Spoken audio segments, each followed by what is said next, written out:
There's no feeling more intense than starting over.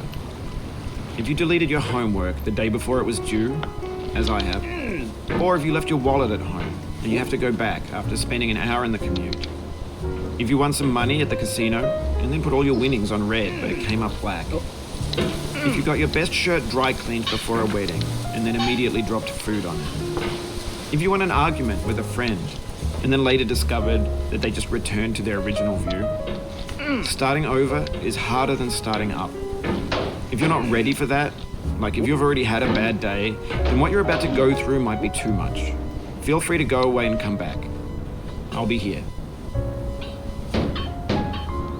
No. Alright, thanks for coming with me on this trip. I'll understand if you have to take a break at any point. Just find a safe place to stop and quit the game.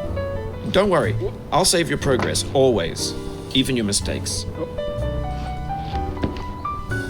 This game is a homage to a free game that came out in 2002, titled Sexy Hiking.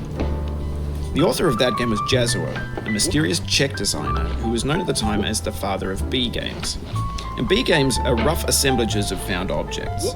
Designers slap them together very quickly and freely, and they're often too rough and unfriendly to gain much of a following. They're built more for the joy of building them than as polished products. In a certain way, Sexy Hiking is the perfect embodiment of a B game. It's built almost entirely out of found and recycled parts, and it's one of the most unusual and unfriendly games of its time. In it, your task is simply to drag yourself up a mountain with a hammer. And that act of climbing, in the digital world or in real life, has certain essential properties that give the game its flavor. No amount of forward progress is guaranteed.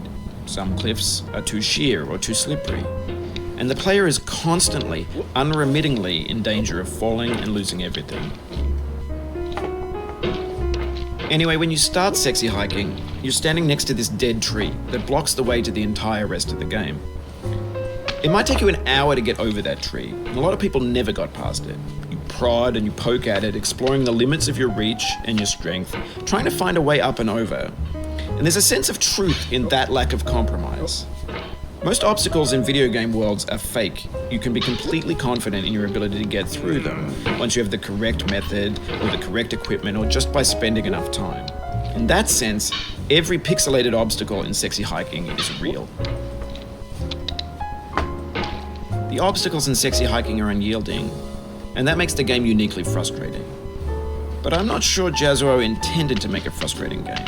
The frustration is just essential to the act of climbing, and it's authentic to the process of building a game about climbing. A funny thing happened to me as I was building this mountain. I'd have an idea for a new obstacle, and I'd build it, test it, and it would usually turn out to be unreasonably hard. But I couldn't bring myself to make it easier. It already felt like my inability to get past the new obstacle was my fault as a player rather than as a builder. Imaginary mountains build themselves from our efforts to climb them, and it's our repeated attempts to reach the summit that turns those mountains into something real. When you're building a video game world, you're building with ideas, and that can be like working with quickset cement. You mold your ideas into a certain shape that can be played with, and in the process of playing with them, they begin to harden and set until they're immutable, like rock. And at that point, you can't change the world. Not without breaking it into pieces and starting fresh with new ideas. For years now, people have been predicting that games would soon be made out of prefabricated objects, bought in a store and assembled into a world. And for the most part, that hasn't happened, because the objects in the stores are trash. I don't mean they look bad or that they're badly made, although a lot of them are. I mean they're trash in the way that food becomes trash as soon as you put it in the sink. Things are made to be consumed and used in a certain context, and once the moment is gone, they transform into garbage. In the context of technology, those moments pass by in seconds. Over time, we've poured more and more refuse into this vast digital landfill that we call the internet. It now vastly outnumbers and outweighs the things that are fresh and untainted and unused. When everything around us is cultural trash, trash becomes the new medium. the lingua franca of the digital age. And you can build culture out of trash.